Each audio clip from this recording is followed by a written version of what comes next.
everybody, welcome to another episode of Sal Says What's Friday Comic Roundup. Now you may be saying to yourselves, but it's not Friday, it's Wednesday. Well, I know it's not Friday, but I missed last Friday, so I thought I'd give you a double dose of Friday comic roundupping for you. So I'll give you Wednesday, and then you'll have another one for Friday. So first one I want to talk about today is the New 52's Batman, with Scott Snyder on writing and Greg Capullo on art. Now I'm not going to talk about the story as a whole, but I have been reading it since issue 1, and right now we're on issue 20. So this is really a fun two-parter, and it's a really welcome change from the sprawling epic that started in issue 1 of the Court of Owls and then led right into the Joker's Return, which went on for another series of issues. But finally we're back to Batman basics. This is some great nostalgia Batman comics going on.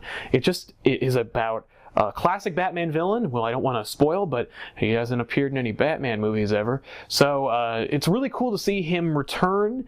It's really cool to see this little story just about Batman being Batman and fighting some old villains. And there's some intrigue and some surprise, but there's no horseshit references or allusions to greater antagonist. It's just a fun Batman story of Batman being smart, kicking ass, and taking names. It's super fun, and it's got some great little cameos and Easter eggs for you. There's a particular out-of-continuity costume that makes its appearance here that is really, really fun. I really dug these two-part issues. It reminds me kind of old 90s Batman comics back when I was interested in reading it.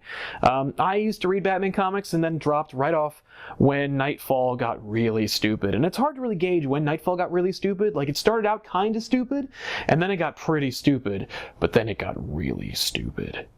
And that was when I dropped it. So, I'm not very proud of it, but I did at least quit at some point. And so anyway, it reminds me of those stuff back before Nightfall, when, you know, Batman would fight Man-Bat or Scarface or Maxi Zeus, and it would take an issue or two. You know, they weren't worth a whole big trade paperback, but maybe a couple issues. They were called throwaways back in my day. These two are fun throwaways, but I would advise you to pick them up instead, because I'm giving them 4 out of 5. And the only reason why I'm giving them 4 out of 5 is because of the new 52 continuity. I just don't care about this new fangled continuity, and it's kind of distracting because if you think about it too hard, you're like, oh, when does it fit in? How do things work? And what? But it's a lot of fun. It's really cool. Snyder's at the top of his game. Capullo is born to draw Batman, and it's totally worth picking up. So if you haven't already, go pick up issue 19 and last week's issue 20 for Batman by Snyder and Capullo. A lot of fun. Pick it up. And so let's move on to our next issue, or book rather, which is Marvel's Age of Ultron, with writing by Brian Michael Bendis and art by Brian Hitch. This is not nearly as glowing as Batman. This is their summer blockbuster event that'll go on until fall, I think, and it is just such a clusterfuck. It is so not worth the $4 a sporadic issue. And I say not sporadic by they come out every month, but it's more like some issues will be 24 pages and some issues will be 20 pages, and they're all still $4. So you're not getting anything extra for your money, but it just feels kind of weak overall. It's just such a confusing, it's not even confusing. I get what's going on. It's more like I don't care. It just has such a really cool concept. You know, Ultron, the evil robot that was created by Ant-Man / Goliath / Giant Man / Yellow Jacket, Dr. Henry Pym, and he's back and he's ready to ruin everything. But when the issue first starts, when the first issue happens, everything's already ruined. And so it's kind of like part of the fun was, oh, how did we get to this point? Well, we don't go there. We're going to an alternate continuity, and there's Nick Fury, Captain America, and 2 Wolverines, and it's just a mess.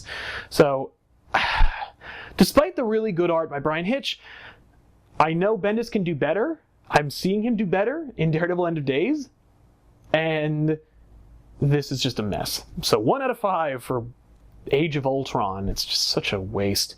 By the way, special shout out and thanks to David Mack for checking out the last episode and giving us a shout. I really appreciate it, man. That was awesome of you. And thank you for sending your fans to check out the show. I really, really appreciate it.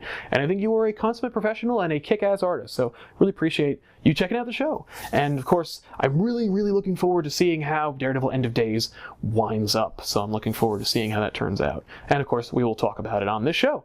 But anyway, next book on the list This next story, or the last story I'm going to do, actually was a Comixology deal. I think they were having a huge sale on these, and I picked it up a while back. But I wanted to talk about it because I skipped it when it first came out in print, and now I'm really kind of disappointed in myself for not picking it up in the first place. But it gave me an opportunity to really enjoy a cool story back when there was nothing coming out. And that is Spider-Man Noir, and I'm going to ruin these names, so I apologize in advance. Story by David Mine and Fabrice Sablaski, and art by Carmine DiGomenico.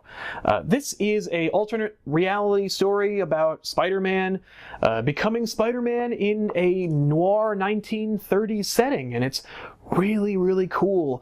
What they were trying to do with another alternate reality, Dark Knight Returns-y kind of story for Spider-Man called Spider-Man Reign, which is really, really enjoyed by everyone but me. I feel like this is actually a success and tries to do the same kind of thing, where it's a dark tone Spider-Man with this really, really bitchin' art and just such a terrific narrative voice. It's really cool how they capture the noir sensibility without making a parody of it. It's not the Spirit, the movie, not the beautiful comic book. It's not Sin City. It's actually just its own cool Maltese Falcon-esque Spider-Man book, except much more gritty and dark and original. It really takes the formula of Spider-Man, if you can even call it that, and makes something really fresh and interesting with it. I'm really, really impressed with it. I'm going to give it a 5 out of 5. Spider-Man Noir, pick it up. First volume anyway. I haven't checked out the rest of them, but the first volume is just, it's really, really great. It's got a perfect number of issues. It's a limited series, wasn't exploited, wasn't run into the ground. It was just really cool. The creators really clearly got to play with some great themes, some great ideas, and it really comes off terrifically. So 5 out of 5 for Spider-Man Noir. Pick it up and check it out, because it's totally worth the buy, either at your local comic book store or on the Comixology app. I really dug it, so hopefully you will as well. But anyway, I want to really thank you guys for watching the show, and of course, as I said, since I robbed you of a Sal Says What Friday Comics Roundup last Friday, you can expect another episode on Friday itself. So, thanks a lot for watching, everybody, and we will see you next time on Sal Says What's Friday Comic Roundup, today on Wednesday.